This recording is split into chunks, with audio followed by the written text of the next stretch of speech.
च्या जवळपास मतदार आहेत आणि जवळपास 1000च्या जवळपास आमच्या गावातील मतदान होतील। त्या याच्यामध्ये आजच्या दोन्ही बूथवर एकदम शांततेत आणि चांगल्या पद्धतीनं मतदान चालू आहे। कुठलेही मतभेद कुणाचे काही नाहीत।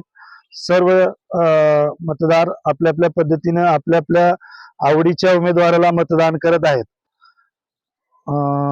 आणि थोडीशी काही लोकांमध्ये आमच्या नाराजगी पण आहे, कारण प्रत्येक जिल्हा परिषदला या अगोदर जेवढे काही इलेक्शन झालेले आहेत, आदरणीय शिवराज पाटील चाकूरकर साहेबांचं आणि अप्पाराव पाटील स्वातंत्र्य सैनिक यांचं नाव खूप मोठं आहे। त्यांचं गाव म्हणून ओळखलं जातं।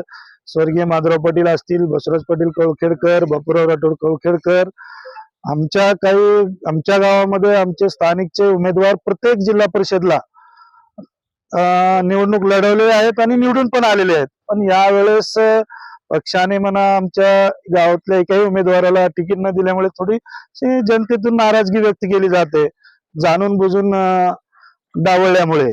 आता डावळून कोण हे केलेलं आहे असं?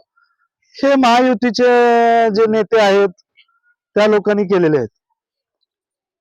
मग आता कोणता पक्ष निवडून येईल हे असं केल्यानंतर? आता पक्ष निवडून कोणता येईल आज सांगता येत नाही। मतदार हा तो त्यांच्या मनातलं मतदान करणार आहे। नाराजगी आहे लोकांची। लोक आम्हाला सुद्धा म्हणतात हे चुकीचे केले। स्थानिकचे